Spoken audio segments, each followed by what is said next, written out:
sudah masalah tidak akan istirahat sebelum kita masuk surga. Bahkan mati masuk kubur itu malah besar-besarnya masalah. Dan tambahkan tentang akhir gimana kita? Hadirin kepada Allah Subhanahu Wa Taala, sekarang kita hidup di akhir zaman, penuh dengan fitnah. Nasihatnya Umar ibn Hafid, Syekh Umar ibn Hafid, Hafid Umar, yaitu yang masalah hadirin wajah. Sekarang orang di dunia ini sekarang setiap saat selalu diliputi dengan fitnah. Kanan kiri, depan belakang, atas bawah, pokoknya fitnah kok. Jalan solusinya gimana? Tubis sidq, taubat dengan sungguh-sungguh, dengan yakin tobat. Apa sumbernya fitnah? Yang gampang disebutkan itu ya yang di kantong-kantong itu.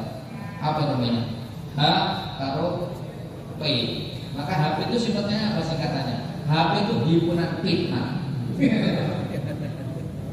Tapi kalau orang-orang yang benar ya bisa menggunakan untuk kebaikan, bisa untuk dakwah, bisa untuk cari maisha. Tapi baiknya dengan buruknya masih banyak buruknya. Gara-gara HP orang otak yang tidak berkaruan, hatinya juga tidak berkaruan. Nyalakan salah, nyalakan situ, gak berkaruan. Goro-goro HP. Sumber fitnah. Solusinya gimana? Makmurkan kembali lagi, memakmurkan masjid. Dulu ketika zamannya Nabi Nuh alaihi salam, banjir bandang fitnah, orang yang nggak taat kepada Allah semuanya nggak masuk kampanye Nabi Nuh, hancur binasa, mampus semuanya. Dan sekarang kita umat akhir zaman sebagai umatnya Rasulullah Sallallahu Alaihi Wasallam juga banjir bandang, banjir fitnah, di mana-mana dilanda fitnah. Bahkan di rumahnya orang-orang Islam penuh dengan fitnah. Masuk rumah krek, langsung fitnahnya sudah kelihatan. Lap apa itu? TV hidup. Di situ ada dangdutan, ada cokean, ada sinetron, sejak karuan fitnah. Malaikat rahmat tak pernah teko. Enaknya malaikat Israel kita ini jangan dipetotnya orang ini. Sumbernya fitnah. Lalu akhir zaman solusinya untuk menyelesaikan semua masalah fitnah yaitu kembali ke masjid. Kapalnya Rasulullah SAW akhir zaman dan masjid itu. Kalau orang mau masuk masjid, makmurkan masjid, pasti akan diselesaikan masalahnya di dunia, bahkan akan diselesaikan masalahnya nanti di akhirat. Gimana cara makmurkan masjid hadirin? Caranya kita hidupkan dengan amalan-amalan masjid. Sekarang Masya Allah di mana-mana hidup. Tanda hidup ada orang melek hidup di pom bensin 24 jam hidup, nunggu toilet, nunggu bensin. Di mana-mana 24 jam tembel ban. Di mana-mana 24 jam warung kopi. Di mana-mana 24 jam warung makanan. Masjid berapa jam, Pak? 10 menit kali 5 berapa menit? Apakah masjid lebih rendah daripada tempat-tempat itu? Bahkan hadirin, walaupun masjid ini dibangun dari bambu, gede bambu, tapi kalau hidup amalan ini di hadapan Allah lebih mulia daripada bangunan tingkat 100 yang terbuat dari intan dan mutiara. Itu hanya bangunan, kalau di situ tidak mengingat Allah, tidak ada nilainya. Walaupun ini masjid terbuat dari frame bambu gede, nayak-nayak, tapi di situ hidup 24 jam penuh dengan amalan. Ini sumber hidayah, sumber rahmat, sumber barokah. Orang yang masuk situ pasti akan masuk surga semua. Nah, kalau ini orang yang jadi mulia, hidupnya dunia dan akhirat, keluarganya, masyarakatnya, maka harus memakmurkan masjid-masjid. Masjid ini dibaratkan jantungnya kampung. Setiap manusia hidup punya jantung, iya Pak? Lagi kita hidup, jantungnya jeduk. Dia kan macam sawah setengah hari jantung dari mandel. Oh jantungnya mandel, itu langsung. Begitu juga jantungnya kampungnya adalah masjid. Kok masjid di suatu kampung nggak hidup, mandek jenggot, berarti ahli kampung itu bahaya dalam penantian azabnya Allah. Jangan kita berpikir, kenapa aku sok gunung, aku sok laut, kok Gusti Allah kuwasa. balik, habis sudah. Wah, coba hati-hati, betul hati-hati tenanan ini. Nah, jenengan nggak memakmurkan masjid bahaya. Maka masjid-masjid kita harus kita makmurkan dengan amalan-amalan yang tidak bisa dihindarkan, harus hidup 5 waktu berjamaah subuh. Masjid Nabawi dulu itu amalannya apa? Dakwah Allah, ta'lim ta'alum, dzikir ibadah dan hikmah. Semua sahabat ditarbiyah dengan 4 amalan di Masjid Rasulullah di Nabawi, maka semua sahabat menjadi orang yang sempurna hidupnya, sempurna imannya, sempurna takwanya. Begitu juga kalau kita mau menyandarkan diri kita di masjid dengan buat 4 amalan dakwah Allah, ta'lim ta'alum, dzikir ibadah dan hikmah, maka diri kita akan tertarbiyah. Ini bukan sembarang amalan, ini amalan nubuwah, amalan Nabi, amalan Rasul. Maka siapa saja yang buat amalan nubuwah, maka dirinya akan diinstal oleh Allah, akan dirubah oleh Allah. Yang dulunya orang jahil, dulunya dia preman, akan jadi orang yang beriman. Dulunya kiai menjadi kiai beneran, dulunya qori menjadi qori Quran. Gara-gara apa? Dia ikut program amalan masjid. Maka semua masjid-masjid di tempat kita, musola di tempat kita, pastikan hidup dengan amalan. Insyaallah jadi. Dan kita menjalankan semua amalan 4 amalan dakwah Allah Ta'ala bertakwa dzikir ibadah dan hikmah ini perlu modal, perlu roh, kekuatan untuk mengamalkan semuanya. Modalnya, rohnya untuk menjalankan 4 amalan adalah kekuatan jasad. Apa itu? Iman yang tertanam dalam hati kita. Maka dikatakan guyonannya para kiai, kalau kamu ingin melihat umat Islam, lihatlah Idul Fitri dan Idul Adha. Orang Islam berkumpul di lapangan untuk menjalankan sholat Id. Tapi kalau kamu melihat orang beriman, lihatlah sholat subuh berjamaah. Jamaahnya hanya siji setegel. Sing siji wong tuwa setegel anaknya. Siji setegel. Itu tandanya orang beriman. Maka iman ini perkara yang paling penting, melebihi apapun pentingnya yang ada di dunia ini. Untuk masukkan dalam kita, untuk menggerakkan kita bisa menumbuhkan buahnya amalan masjid, yaitu harus bukan ada iman dalam hati kita. Maka tidak bisa ditawar. Nikmat iman tidak bisa dihargai dengan apapun. Kalau benda dunia yang begitu megah, mewah, itu bisa dinilai dengan ukuran manusia. Mobil apik, mulus, halus. Dan Pak Ramadan Alfa tergantung 1 miliar. Mobil Innova jadinya 300 juta katanya. Saya itu mobil-mobil yang saya nggak pernah beli. Honda saya dikasih orang. Rumah bagus tingkat habis berapa? 1 miliar. Honda api 30 juta. Ini benda-benda dunia ini. Kalau iman sekecil-kecilnya iman yang tertanam dalam hati akan ditukari dengan Allah, akan dijoli oleh Gusti Allah dengan surga 10 kali lipat dunia minimal. Jadi iman tidak bisa dibayangkan dengan apapun. Jadi iman perkara yang paling penting bagi kehidupan manusia. Lebih penting daripada makanan, minuman, rumah, kendaraan, udara yang kita hirup, bahkan iman lebih penting daripada nyawa kita sendiri.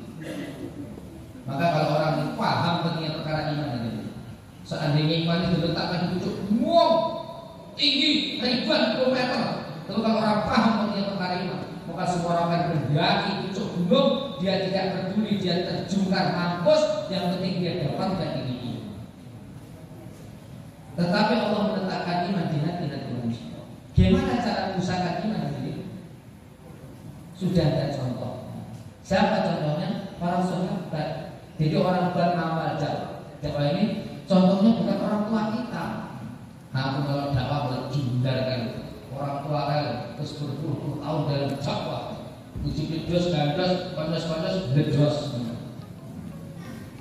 Orang dakwah itu sahabat, bukan orang tua. Kita ini manusia biasa, ada lemahnya, bukan malaikat. Kalau sahabat sudah jelas, kabel itu dirikan Gusti Allah. Bagaimana para sahabat usaha atas iman, menanamkan iman dalam hatinya, yaitu cenderungkan dirinya dalam puncak pengorbanan dakwah. Jadi orang Jawa direwangi sadi terus labi agama direwangi pecahin bodoh mutai udio apa itu? Gak ngerti itu kalau Sumatera kalau pecahin bodoh mutai udio untuk apa? Mengusahakan iman, menanamkan iman dalam hati yaitu untuk berjuang di jalan Allah, belajar Quran, meninggalkan kampung halaman, meninggalkan anak istrinya yang cintai, meninggalkan rumahnya, meninggalkan kesenangan semuanya untuk keluar di jalan Allah dengan sungguh-sungguh, dengan ikhlas, dengan tertib. Nanti Allah akan karuniakan iman dari hati kita. Maka penting perkara ini semuanya harus niat. Niat insyaallah. Setelah niat harus ada buktinya, ada usaha. Niat harus. Pokoknya aku niat.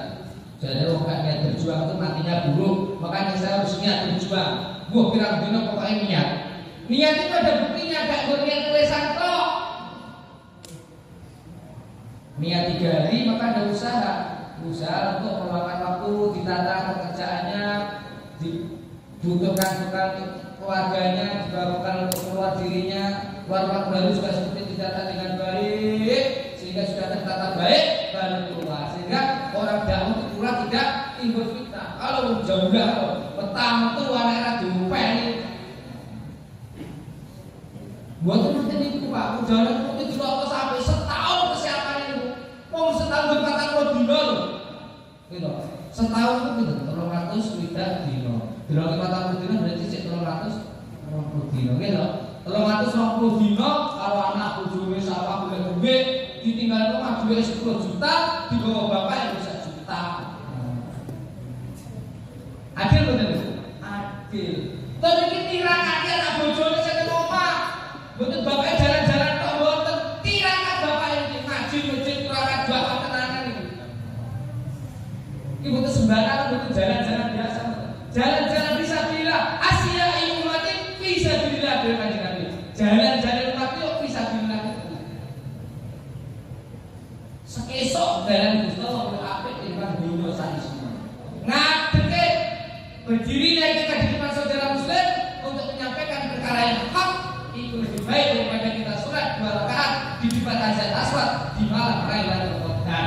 Orang mendapatkan 1 malam Lailatul Qadar lebih baik daripada ibadah 1000 bulan. Nah kalau 40 hari korban hartanya untuk fisabilillah dilipatkan 700.000 kali lipat. Umat Islam fisabilillah diampunkan dosanya oleh Allah. Fikirnya fisabilillah sesaat di jalan Allah lebih baik daripada ibadah 70 tahun. Pokoknya fisabilillah gede kabeh untuk fisabilillah. Kalau diterima oleh Allah anak keturunannya 7 keturunan dijaga oleh Allah, dijaga menjadi anak yang soleh yang hafid. Tapi dakwahnya sungguh-sungguh, tenanan, ikhlas, istiqomah. Jadi masalah abad ini, masya Allah. Banyakin anak jadi pondok wes surah full juga sebenarnya banyak awal tasbih dan sunnah. Tapi apa namanya? Ini sampai lagi. Enggak betul tak bukti apa? Aku tak niat yo. Aku saiki iso 3 tahun pisan. Anaknya hafal Quran, mantune hafal Quran, jiwate kerasa kepah nganti siwakan. Bisa 3 tahun bisa, gak syukur ning dakwah. Wong dhek itu baru dakwah saya tinggal dakwah. Masyaallah. Hadirin Allah Subhanahu wa taala, nanamkan iman dengan pengorbanan di jalan Allah. Dulu para sahabat menanamkan iman dalam hatinya, masyaallah. Bagaimana kisahnya? Habab bin Alala, Abu Dzar Al-Ghifari, Abu Bakar, Sayyidina Ali, Sayyidina Umar, semuanya para sahabat itu menanamkan iman dalam hatinya.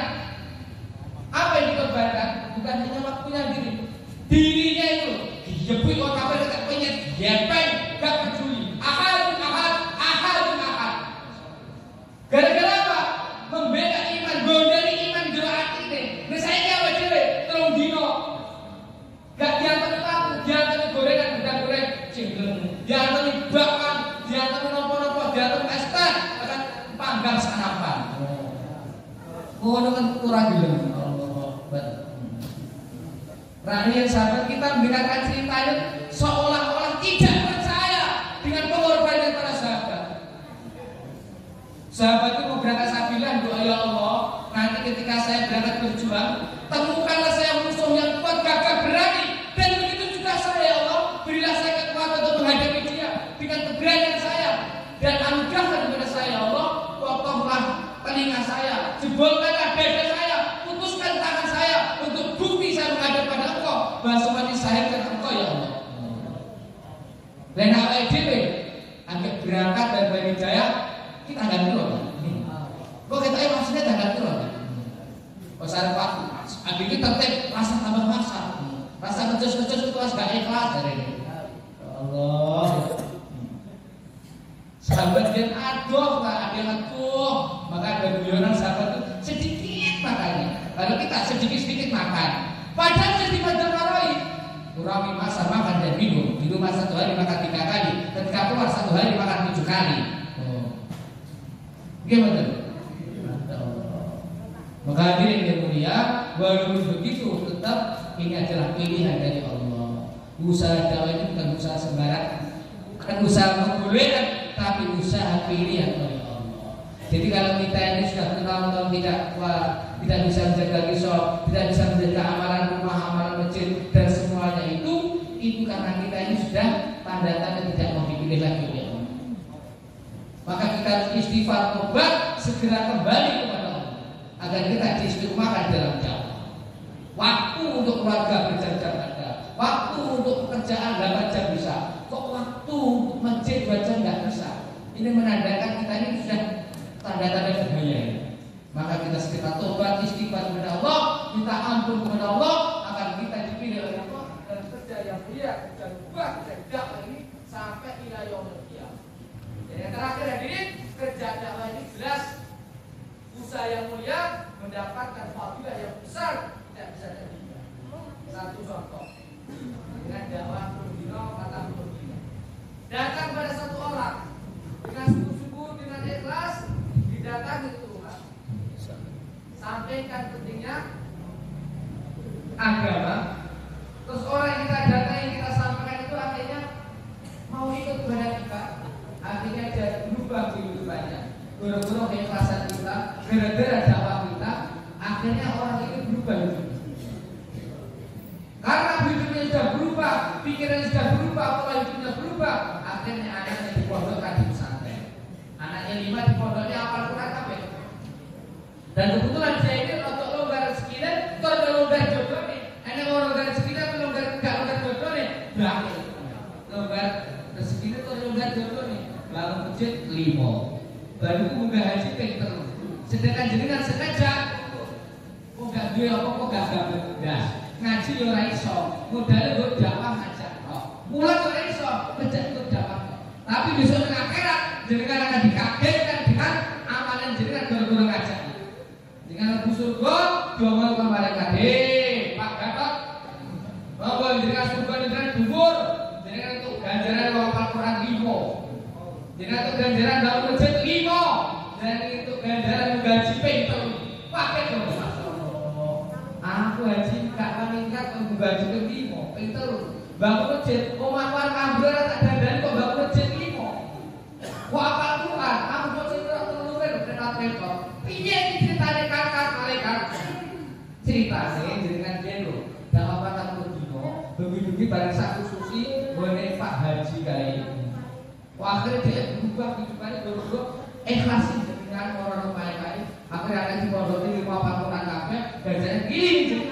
Akhirnya Pak Kai menggaji itu milih jenengan. Akhirnya Pak Kai bangun masjid 5 masjid ini jenengan, goro-goro dakwah jenengan. Iya Pak, pengen goro dakwah betul jenengan. Sing derek pengen kudu pengen, sing derek berangkat kudu niat, sewis niat kudu istiqomah sampai mati. Enggak mati dikubur, senyum-senyum itu pahala kiriman yang tidur-tidur tawa ini. Shalom ya. Ya Tuhan saya kurang-kurangkan nanti saya bisa Gusti Allah ketambah tertepun matur saking beberapa pulau ampun bubar kita langsung beralih mata ke utara, kita dengarkan lantunan selawat teman-teman kita. Nanti pada bisa kita akan dengarkan sama-sama nasihat yang seperti itu Romo Kiai Ubaidillah Ahron. Maka semuanya berkudur sebelum kita suci tangan. Insyaallah. Subhanallah bihamdihi subhanallah. wa bihamdika asyhadu an la ilaha illa anta astaghfiruka wa atubu ilaik. Wassalamualaikum warahmatullahi wabarakatuh.